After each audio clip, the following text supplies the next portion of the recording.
И на најпаметните по нешто им недостасува. Глава 16. Македонската војска се залогори покрај реката недалеко од местото на борбата. Истата вечер, под чаторот на кралот, спроти светлината на факелите, офицерите заповедници на поголеми одреди му изразија чудење и почит на Александар. Се бореше како Ахил, рече Парменион. Твојот покоен татко би плачел од радост да можеше да те види денеска. Кала, заповедник на којаницата, му приде на кралот и му се поклони. Прости, рече, твоето великодушно срце не може да му замари на човек што те обожува. Прости. Ти проштавам, одговори Александар смејќи се, макар што не знам на што мислиш. Ти благодарам, уште еднаш се поклони офицерот. Кога реши да ја почнеш борбата по такви околности, бев уверен дека си луд. Офицерите се насмеја, Пердика додаде. Те молам, кралу, кажи ни што те натера да го потежаш коњот вреќа и да појдеш на непријателот. Им благодарам на боговите, победивме, макар што можеше да се случи да пропаднеме. Заслугата за победата му припаѓа на кралот, рече Сократ.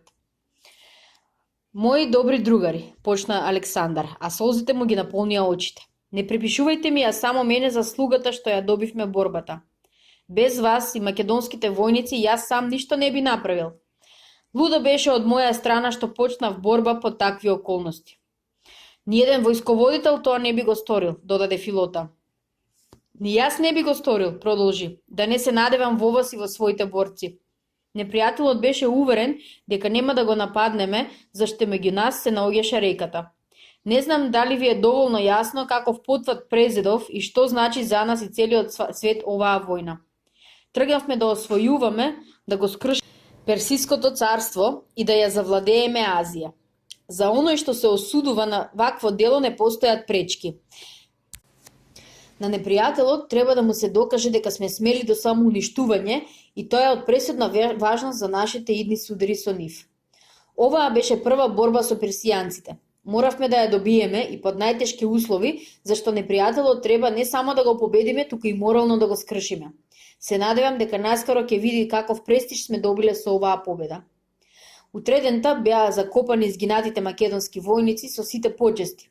Кралот изјави дека нивните родители и деца се ослободуваат од плаќање данот и земјарина. Александар ги обиколи ранетите и секој лично го праша како се борил и како е ранет. Така на секого му даде можност да раскажува пред кралот и да го истакне своето јунаштво. Го закопаа и персиските војсководители и елинските наемници што се бореа на нивна страна. Зошто? На што му служи тоа? Прашуваа суровите македонски војници. Секој што ќе умре има право да го покрие земјата, одговори кралот. Јас не сакам да војувам со бесмртните богови. Врзаа околу 2000 елини, заробени во борбата, и ги испратија во Македонија да ја обработуваат земјата. Вие сте робови, им рече Александар, зашто се боревте против своите браќа за сметка на варварите. Наскоро се покажа колку беше кралот во право. Тој го испрати Перменијано со 3000 пешаци да го заземе градот Даскалија. Оваа војска беше готова да јурише на тврдините и да уриват зидини. Но посадата на градот воопшто не даваше отпор. Штом ја виде во далечината македонската војска, го напушти градот и побегна без трага. На северното подножје на планината Тмола се наоѓаше градот Сарт, престолнина на старите персиски кралеви, најнапред на Крес, потоа на Кир. Уште одамна се расправаше дека градот е богат со злато. Драгоцен метал се вадеше од планината Тмола и реката Пакто. Изграден на височина и опколен со тројни ѕидови, градот беше неосвоив. Меѓутоа, Александар реши по секоја цена да го заземе градот Сарт и од него да направи база за натамошно војување. Известен од фатените варвари каква е состојбата во градот, кралот ја доближи војската и се залогори во близината. Додека се советуваше со офицерите како да го изврши нападот, неочекувано дојде во логорот Митрин, заповедникот на Сарт. Лигјанинот се поклони до земја пред кралот и неговата придружба падна на колена и повикаа: "Нека му е слава на синот Зевсов." "Доста бевме робови на царот Дарие," рече Митрин. "Боговите не го испратиле вистинскиот владетел, носител на слобода на сите народи." Александар ги поздрави пратениците благонаклоно и ги почести според законот за гостопримство. Истиот ден го испрати Аминта, синот на Андромен, во Сарт да ја заземе тврдината и да го земе богатството. Кога овој појде, кралот му шепна на офицерот: ако забележиш и најмал знак на предадство, нема да оставиш ни жива душа во градот. Но граѓаните и селаните, со векови потискани од тиранијата на персиските сатрапи, воодушевено ја прифатија македонската војска. Во придружба на Митрин, другите пратеници и своите истакнати офицери, кралот влезе во Сарт. Кога се качи на највисокото место, подигна жртвеник и му го посвети на Зевс Олимписки. Потоа издаде наредба да се созида храм. Истата вечер, по богатата гозба, Александар им се обрна на граѓаните на Сарт и на своите офицери. Кревајќи го пехарот, кралот викна: да живее знаењето да се слави храброста и добрина да владее меѓу луѓето. Мојот голем учител Аристотел високо го крена факелот на знаењето. Му должам благодарност и восхит. Од него научив многу и до крајот на животот ќе му бидам благодарен, но морам да кажам и на најпаметните луѓе им недостасува по нешто. Големиот филозоф не учеше само елините да ги сметаме рамни за себе и дека варварите се робови што не заслужуваат никакво внимание. Нека му е слава на мојот учител големиот филозоф. Овој пат нема да го послушам. Обрнувајќи му се на Митрина, кралот продолжи: лиѓанине, подобар си од многумина што себе си се сметаат за благородни. Ќе владееш со овој град и со целиот крај. Твојот народ ќе живее според моите обичаи, почитувајќи ги своите закони и својата власт. Од мене и од моите војници никој од вас нема да доживее неправда. Ви ги поставувам моите два официра Паусанија и Никија како заповедници на посадата. Тие ќе бидат ваши пријатели и заштитници. Гласот за победата на македонската војска кај Граник брзо се расшири по Мала Азија, од град на град, заземајќи изненадувачки размери, како да е персиската војска сотрена до последниот човек. Името на Александар Македонски беше во сечија уста. Се зборуваше дека е непобедлив на Мегдан, дека меч и копје не можат да го пробијат. Александар го напушти Сарт и стаса пред Ефес. Посадата, штом слушна дека македонската војска се приближува, го напушти градот и предводена од Аминта, синот на Антиох, побегна на исток и се приближи до војската на царот Дарија. Откако го зазеде и тој град без отпор, Александар ја укина олигархијата и заведе демократско уредување, поглед на атинскиот устав. Граѓаните на Ефес, кога почувствуваа дека се ослободиле од неколкуте тирани што им го закручуваа животот, решија да им се одмаздат на сите што го ограбија Артемидиниот храм и ја турнаа статуата на кралот Филип. Откако ги фатија двајцата виновници, Сифакс и неговиот помошник, граѓаните ги столчија со камења на плоштадот. Потоа, желбата за одмазда и жетта за клање зафатија широк замав. Предскажувањата за честија, убиствата станаа катадневна појава. Таа состојба продолжи се додека Александар не подвикна дека сите граѓани ќе ги истепе ако се продолжи со убивање. Од мирни граѓани, кога ќе стане џган, рече, тогаш на убиствата им нема крај.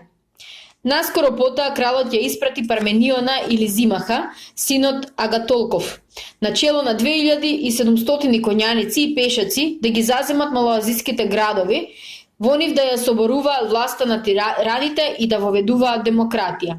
Но тој, за големо чудење на своите офицери, пушти на слобода преку 2000 варвари заробени во борбата кај Граник.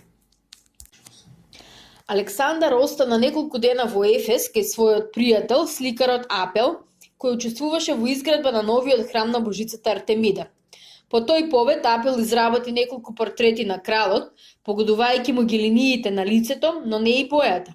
Александар имаше бело лице покриено со благо руменило, како на мајка му, а сликарот го представи со темно лице, тврдејќи дека белината никако не доликува на енергијата и машкоста што имаше кралот. На тие ликови Апел подоцна ги признесе на зидот на Артемидиниот храм, кој наново го изградија малоазиските грци. Простувајќи се од својот пријател, Александар тргна кон нови освојувања. Ранетиот Филтон, Проклес, Диота, Калес и Пинтија стасаа во Атина и отидаа во куќата на родителите од лекарот. Стариот Диодор и неговата жена Глаука, плачејќи, го прегрнуваа својот син Филтон. Два пати чувме дека си загинал, липеше старичката, но боговите се смилувале на нас и те доведоа дома. Го доведеа, нека им ја слава и им благодарам, додаде Диота, помагајќи му на Проклеса лекарот да го симне од коњот.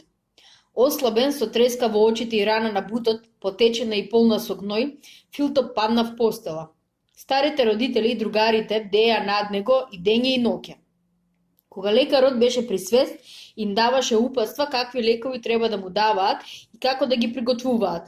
Кога бладаше, ја спомнуваше Гликера, ја проголнуваше кралицата Олимпијада и задушувајќи се од страф и гнасење, го заколнуваше другарите да ги степаат змиите што го напаѓаат. Меѓутоа, лековите не покажуваа никакво дејство. Најпосле, клапушестиот конјуша реши да ја пресече раната. Тој добро го наостри ножот и додека лекарот беше во несвест го пресече отокот. Атлетот Проклес цврсто го држеше болниот, додека Диота го цедеше гнојот од раната. Катадевно го миеа расеченото место со студена вода, ставајќи бил на маст и така другарите најпосле го спасија Филипа. Кога дојде при себе, лекарот почувствува дека му е полесно. Ме спасивте од сигурна смрт, рече. Вакви рани ретко кога исцелуваат. Атлетот, милувајќи му го испотеното чело, со треперлив глас од возбуда проговори. 3 дена не се освести, поради тој решивме да ја сечиме раната. Диота го направи тоа со својот нож. Да, се насмеа лекарот, неговиот нож досега никогаш не изневерил. Мајката Глауга го прегрнуваше и го бацуваше синот, а таткото, стоејќи покрај темницата, ги бришеше солзите од дланките. Во Атина, катадневно пристигну бегалци од Теба. Ослабени со страв во очите и парталави скитаа по улиците молејќи ги минувачите за милост. Меѓу нив имаше жени, деца и старци. Некои на време пред борбата го напуштиле градот и скитајќи по беотските шуми го очекувале излезот од борбата околу Теба. Бидејќи дознале за поразот, ги пречекувале бегалците и престрашени со нив продолжувале да се кријат по шумите, јадејќи корења и диви плодови. Потоа почнаа во мали групи да одат во Атина, Мегара, Агролида, дури и во Аркадија. Атињаните, гневни на суровата постапка на македонскиот крал, ширум ги отворија вратите на своите куќи и почнаа да ги прифаќаат бегалците. Еден ден во Атина стаса и Гликера со двете своји робинки. Голема радост го опфати Филтона, неговите родители и другарите кога ја догледаа. Откако се прегрнаа и избација, другарите поседнаа на масата која мајка му на лекарот ја препорни со јадење и пехари. Филтон оздраве, почна Диота. Силата му се враќа, треба да се продолжи со одмаздата. Свршено е со тоа, рече Гликера. Одмазда веќе нема. Како? Зошто? Што значи тоа? Значи дека со одмаздата е свршено, одговори жената. Младиот крал ми го подари животот, да не беше тој, тракиците би ме распарчиле. Гликера раскажа како го убила Клитандар, офицерот од гардата кралска придружба, како тракиците ја одвекле кај кралот и како добила прошка. Фокиѓаните и платејците, рече, се тепаа со агривјаните и тракиците, грабајќи го пленот. Пијаните македонци се влечаа по улиците на градот и правеа оргии, пролевајќи крв на жени и деца. Но меѓу нив многу паднаа за да не станат веќе никогаш. Како тоа? Праша Филтон. Некои трговци фрлиле отров во бирињата со вино во своите подруми. Гнасно, викна лекарот. Тебанците заслужиле да ги нема. Зар се тие потомци на филозофите што ги даде Тебан из целиот век? Што би рекле тие витези за честа и моралот? Пелопида и Епамондида за оваа подлост. Обрнувајќи се на жената, лекарот праша. Дали се знае кои трговци го затриле виното? Се знае, рече Гликера. Тоа се Ктесифон и Епафродит. Му благодариме на Аполо, навикна лекарот. Двајцата се варвари од Јонскиот архипелаг. Диота цело време се смееше, најпосле рече. Што е троењето на виното според зверствата што ги правеа непријателите во градот? Јас ги наговори двајцата трговци да го направат тоа. Ти, јас. Лекарот ја наведна главата и замолча. Проклест гледаше настрана, а Калес и Пинтија фрлаа погледи час на Филтона, час на Диота. Се заколнавме за одмазда, рече Калес. Се одмаздивме и ќе се одмаздуваме. Прости, Филтоне, мене не ми е јасно зошто се изненадува што го затроле трговците виното. Лекарот се сепна. Не ти е јасно, тоа тебе не може да ти се објасни, зашто си роден како роб. Прашај го атлетот, нека ти каже тој што мисли за тоа. Одвратно, подмолно, мрамореше Проклес. Сепака срека што не го направил тоа ни еден беоќанин. Подкринувајќи го гласот, атлетот додаде. Деота, ти си тесалска стока. А ти тебански вол, му врати конјушерот. Мојата одмазда нема граници. се развива. Живи светите близнаци, од мојата рака ќе падне уште по некој македонец, а последната жртва ќе биде кралицата Олимпијада. Лекарот стана и му приде. Со одмаздата е готово. Разбрали, ние веќе никому нема да му се одмаздуваме. Поради тоа што Александар и го подарил животот на твојата жена, нели? А што ќе правиме со 6000 искални тебанци и 30.000 предпродадени во робство? Веќе одмазда нема да има, викна Гликера. Младиот крал ги откупи гревовите од својата мајка и македонците. Така, ви имате сметка да престанете со одмаздата, се искриви конјушерот, а особено ти. Филтон погледна во конјушерот и со тивок глас рече. Законот на гостопримство ме спречува да те казнам. Оди одовде и не тереме да го оскрнавам својот гени. Предавници, викна Диота, сами себе се предавате. Оди, викна Проклес и стана. Мене ништо не ме сопира да те грабнам за врат и да те фрлам надвор. Конјушерот се насмеа и излезе. Во одајата за момент настана тишина. Потоа Диодор, таткото на Филтона, проговори. Синко, ти благодарам што не го згази законот на гостопримството. Ме радува што си решил да прекратиш со одмаздата. Навистина е тешко да се влече на своите плеки омраза и да се оптоварува својата совест со убиства. Оставете им ја на боговите одмаздата. Мило ми е и сами што ја видовте оваа вистина. Но сакав друго да ви кажам. Чувајте се од Диота. Тој човек е подмолен, готов на се. Го изфрливте од вашето друштво. Тој вам нема тоа да ви го заборави. Чувајте се неговата страст за одмазда да не ве опфати и вас. Сметам дека неговата подмолност нема да оди понатаму, рече Гликера. Филтон се замисли. Сепак треба чување, рече. Диота е манијак, може да се случи да ја пренесе омразата и на нас. Малоазиските градови во крайбрежјето им се предаваа на македонците без отпор. Сепак, Халикарнас и Милет, двата цврсто градени со високи ѕидови, им се протиставија на освојувачите. Александар и нив ги зазеде на јуриш. Обсадата на Хеликарнас заврши на штета на персијанците и нивните наемници.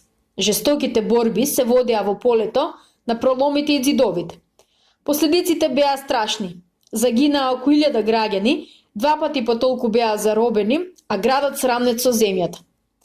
Главните восководачи, Оронтобат и Мемнон, побегнаа, а Александар ја даде на управа целата покрајна на жената Ада. Според обичајот, уште од кралицата Семирамида, Ада го благослови Александар и го посили во знак на благодарност.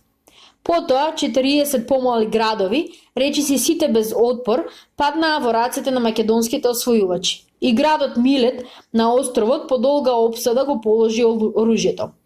Неколку десетини персиски бродови со целиот екипаж беа отсечени и заробени. Меѓутоа, неочекувано и невообичаено кај владетелите од тоа време, Александар објави: секој негов војник што тргнал во војна и неодамна се оженил или има намера да се ожени, може да појде во својата куќа да презими, па напролет да се врати во составот на војската. Ова отсуство предизвика голема радост меѓу младите македонски војници. Наскоро од Карија тргнаа групи војници, сите весели со песна на устите и добро настегани торби на плеките, зашто секој од нив имаше доста можности за плячка.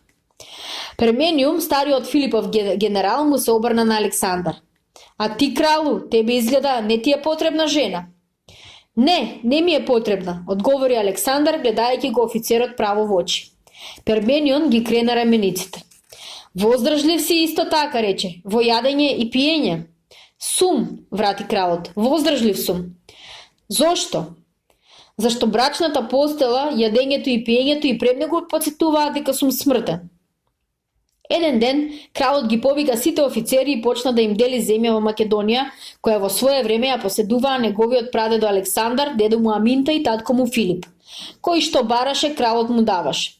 Единствено, генералот Пердика му постави прашање. Рече си се раздели, што оставаш за себе? Надежи, одговори Александар. Тогаш и јас ке имам учество во тие надежи, смејќи се рече Пердика и не сакаше да прими ништо. Таков беше младиот крал во почетокот на своето владење, не занемарувајќи ништо што би му користело на друг и мислејќи на сите се занемари сами од себе. Македонските војници го сакаа кралот Филип, Но љубовта што ја покажаа кон Александар ги доведуваше до восхитување. Секој од нив сметаше за најголема среќа да загине за кралот, зашто Александар сите го сметаа за надземно суштество. Во тоа време почнаа да кружат приказни и легенди што се пренесуваа на подоснечните поколенија.